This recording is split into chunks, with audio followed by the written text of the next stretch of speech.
Welcome back to Tuntum Network, ladies and gentlemen. I'm Cyrus. Today's episode is quite political in Ghana because I strongly believe something unpredictable is about to hit the media space like never before. Something never seen in politics. Something that I believe strongly has the potential of reshaping how politics has been done in this country since 1992. You see this man on my screen. His name is Honorable Kennedy Ejapon, or Hene Ejapon. He's a member of parliament in Ghana. And so for my audience who are not Ghanaians, or my viewers who are not Ghanaians, I want to give you a little bit of background information. He is different, okay? He's not like your regular member of parliament. He's a member of the incumbent government, the New Patriotic Party, which is currently in power in Ghana. But he's quite different. He's going to do what has never been seen or done in his own party. Not in the country, but in his own party. Never been done in his own party. And so he is a very rich man, super rich man. On different websites, he's estimated to worth between $250 million to $1 billion on different websites, okay? And so he has several companies in Ghana, including different media companies.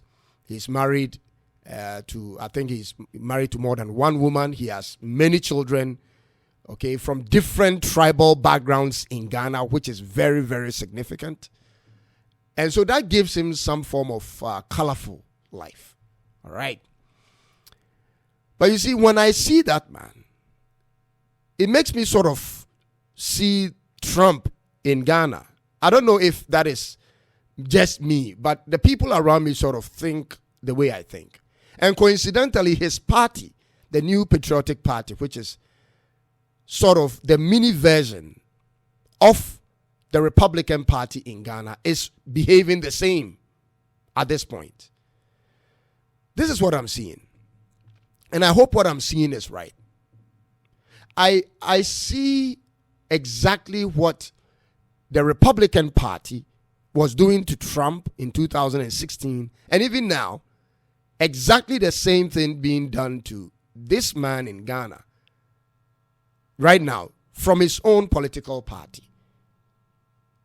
The thing is this: it looks as if the top people of his party, the New Patriotic Party, the top people, the top 1% of his party, they don't really like his politics. If you look on TV, how they talk about him and how they've all, moved away from him to support the vice president, it looks clearly that they don't like his politics. There are times when I feel they don't like him for these particular reasons. Some say he cannot be controlled. Okay, some say he's unpredictable. And some say he has a loud mouth that cannot be tamed. And others complain that they don't even know who his political father is. These things are very important to some politicians in Ghana. Who is your father in the party? So that if in any event they want to put you in line or check you up or straighten you, then they can call on your political father, speak to him, and then through him he can, talk to you to put you in line. Some say they don't know his political father. And because he's so rich, it's very difficult to advise him. So a lot of the top people in his own party seems like they don't like his politics. They don't like somebody they cannot control. And that is, to me, that is what was happening to Donald Trump in 2016 and even now. But what is happening is he's running against the vice president of Ghana and three other, contestants. But I don't want to focus on the three others. I want to focus on the vice president and then this man, Kennedy Ohene Ejapon. Just this Saturday, all right, the party had its Super Delegates Conference. Why was it necessary? So they did this because the number of people who were contesting to become the flag bearer of their party were, I think, 10 or more. So they wanted to cut the number down to 5. So super delegates is supposed to bring that number down. And I'm looking at a video where this particular man, Kennedy Japan, is very agitated. Take a look at the video. This country, President Akufo, member will show down. Vice President, member will show down. So, Mama chasing me agent. I'm not going to shut them. What do you embassy? What do you embassy? Yes. So this video shows Kennedy Japan being agitated and venting his readiness to battle his own sitting president and the vice president to the uttermost length because he perceives they have engaged or they have ganged up against him and working whatever out against his delegates. All right. So I was like, okay, maybe he may be right, maybe he may be wrong, maybe he may be misinformed and all that. You know, people's temper goes up during politics, sorry. So, but I try to judge by the outcome of the Super Delegates, conference, which was supposed to bring the number from the 10 to the 5. And clearly, the vice president won with 629 votes. And before then, he was speculated. People were saying it, that the whole establishment, the whole government is in support of him. And so I was like, okay, let's look out for what the numbers will be like. But when the numbers came out and I looked at the percentages, it got me really, really troubled. This is the numbers. Okay, so the person whom is supposed to have the entire establishment, the government behind, came out with less than 70%. I was discussing this with my junior brother the other day. And I gave him a list of my expectation. I told him the vice president should have about 92%. And this other man, whose name is Alan Tremantin, should come up with something between 8%. But all what I was saying to my kid brother was this. Whichever way or means it happens, this Ken Ejapon should at least be in the top 5 to compete in the national elections for the NPP. But it came out and the vice president who is supposedly having all the backing of the government had less than 70%. And I was like, wait a minute. Something is wrong here. You want to tell me that the 900 and whatever number that voted, whom most of them are either government appointees or working with government or the political party itself or on contracts or had some business to do with government, 30%, more than 30% of that number voted not for the vice president. That sounded very scary to me. And Kennedy Japan managed to get 14.3%. That showed me the kind of cracks they had up there. That not everybody up there was in support of the vice president in this Super Delegates Conference. And so people I saw on TV who were giving analysis, I thought they were doing a very bad job. I don't want to mention TV names. But there was this particular TV who said, this guy, very popular guy, who said, the indication of what has happened is a clear thing, as in what is going to repeat itself in the National Delegates Conference. And I'm like, no, that is no indication. Because the people who voted has something to do directly with government or the political party.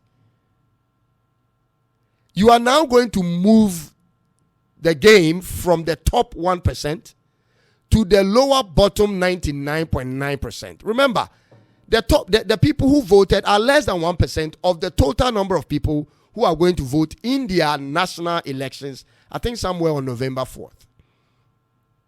So it was shocking to me that he couldn't get 90. But then I look at it from the American point of view, and it sounded so similar to what is happening in the USA, where the establishment seems to be doing whatever is possible against one particular person, Donald Trump. And every time I will turn on the TV, CNN, MSNBC, I like these channels, okay? They give us international perspectives and all that. But every time you watch it, if you listen closely enough, you will see they have a clear agenda of saying something evil about Donald Trump whenever he shows up on the TV. But in as much as they put in the effort to do damage or whatever to him, the people down there, the ordinary Republican voter, is more charged to even come out and support him. Even though his own Republican Party people at the top may not like his politics, and I know why they don't like his politics. It is similar to what is happening to Kennedy Japan in Ghana. Because when Kennedy Japan is in the room, or when Trump is in the room, let me put it that way, Trump will suck out all the oxygen. He will take all the attention. His viewpoint, his argument will shut everybody down. He has done this in many debates, and he's always winning in debate. I don't know whether because he's very loud, but he's loud with points, real facts. And so the same thing is happening in the NPP party. And it's so shocking to me because not quite long ago, same thing happened in the NPP party. The NPP in a different scenario allegedly did the same thing for one particular person to win the general secretary, position again, but lost. They did everything necessary, possible, financially, logistics-wise, and yet that person lost. But it looks as if they are repeating the same playbook this time around. I'll tell you this. When the ordinary person can see through that kind of, agenda, they get fed up. I mean, delegates are watching. Delegates who are at the bottom, who are going to decide on who becomes the flag bearer, they are all watching. So you cannot continue to play that same old strategy, which hasn't worked for you. No, you get the same result. All right? So in my little opinion, I think the vice president of Ghana should allow the system to run, smoothly. Whoever is contesting him, he should just allow the system to run. If he wins, he wins. If he loses, he loses. That is not the end of life, But I have a little bit of advice for the vice president. Yeah. As little as I am in my small corner, I have free advice for the vice president of Ghana. Vice President Dr. Bawumia. I have an advice for him. And I hope this video will find him. And I'll put it on TikTok, this particular part of it, so that it can find him.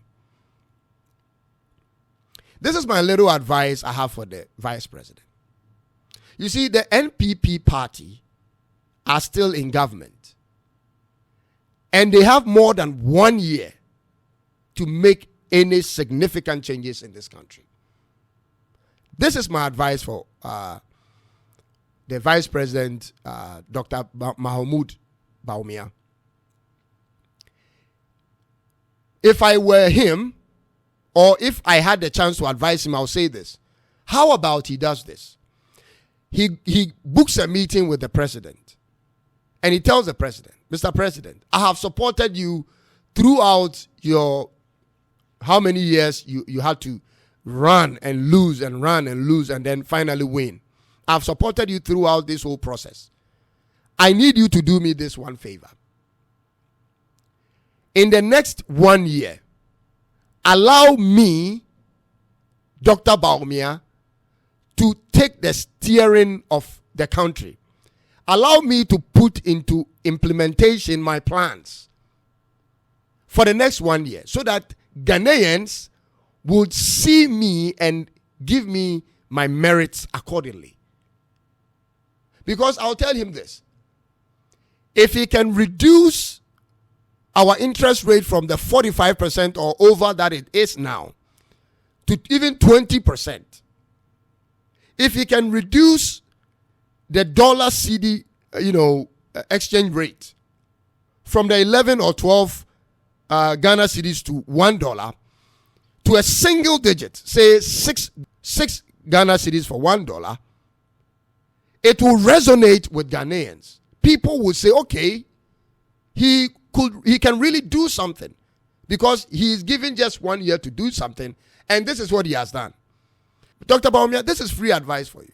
If you can arrange this with the president and say, I want you to help me because I've helped you.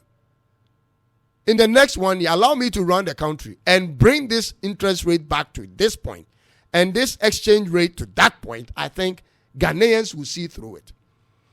And hopefully some will switch their votes. That is just a piece of advice from an ordinary Ghanaian in my small corner. Honestly, I think it will be better for the campaign team of Dr. Bawumia to focus on what he wants to achieve, his plan for the Ghanaian people, and not focus on the other contestants. Because if he doesn't take care, what has happened in America will repeat itself in Ghana. That he focuses on Kennedy Japan, and then the people get tired of it, and instead of it tarnishing the image of Kennedy Japan, it rather boosts his support, and that wouldn't be what he wants. I'll tell you this. I know a lot of delegates in the constituency I live in. Most of these delegates are not directly benefiting from anything from the government. These are people who have small businesses. They are equally suffering from the inflation and the dollar rate as everybody is. So the game is now trickling down to where it matters the most. You have to be careful that you don't trigger these people to get angry and vote against you. I know in my heart that Dr. Bawumia, even though he has 68%, in his comfort zone, in his chair, in his room, he is not comfortable in his heart. Because he knows how rugged it is down there. Down there, you cannot control the people. Down there, the people will do what they want to do. They will take money from A and go and vote for B. These things are very, very common. So, I think those people who are looking at the current elections, the super delegates elections, and making judgments out of it, are pretty much in too much of a hurry. It's too premature. Take it easy. This is what I've learned in politics. What I've learned in politics is this. Real NPP people will never vote for NDC candidate. And real NDC people will never vote for NPP candidate. Tell me what I'm saying is not true. So it is just people like me, people like us, who are, occasionally changing our voting pattern that move from one place to the other. But the ordinary person, the worst thing the ordinary person will do, for instance, an NDC man will do, or an NPP man will do, is this. Instead of voting for the other candidate from the different party, he or she will rather stay home, will not even vote at all. When they are not happy with their candidate, they even stay home. They don't even go and vote. They must always have it at the back of their minds that they have a small portion of people in the middle who actually decide where the president comes from. And these people, they are looking. They are always looking. Somebody like me, I'm always looking. In my personal observation, okay, this is what I've learned about presidents. And this is a guy who has never met any Ghanaian president before. But from far, this is 3 things I've learned from presidents. The moment they become president, when they win elections, 3 things become their reality. Reality number 1 is what they want to do as a legacy for themselves. Reality number 2, what their political party wants to do as a legacy for their political party, or as pre-arranged before he became the winner. because of the party, the financial support, people coming on board with their money and their proposals. And then reality number 3, what the ordinary Ghanaian is expecting from you. And all these things are expected to be done within 4, or if he's lucky, 8 years. And most times he's unable to do any of that. Because you want to do your own. The party say, no. You have to do this. Remember, this person brought this and that person did this for us. And then you want to do that. And then the people are saying, no, but we don't like this person. But we don't think this thing is good for us. So let's do rather this one. And it's a struggle. And before they realize 4 years or 8 years is up and they have to go. And as a result of this, it's very difficult to be a president in Ghana or a president in any country. Ghana needs a leader who looks beyond party politics. A leader who is not tied up to people's personal interests. People's personal interests. A leader who is not really tied up by people's personal interests because they gave him money. Because once people donate money, they come to you individually or as a company and say, take this. But when you become president, give us that. Then you are tied to them. We need a leader who cannot be controlled by any establishment. A leader who has the nation at heart. At the end of the day, I, as an ordinary person, I'll be looking at who has the nation at heart. Who is more likely to do more for the nation. And based on that, cast my vote. I'm so happy things are beginning to take this particular shape. Because out of this, we'll be able to get the true people who has the nation at heart. We need a competition that is solid. Not a competition that goes through so smoothly. Few people at the top decide and then the person just runs through. No. We need a real competition. And I think that is what is about to happen in November 4th. Please remember to subscribe and leave a comment.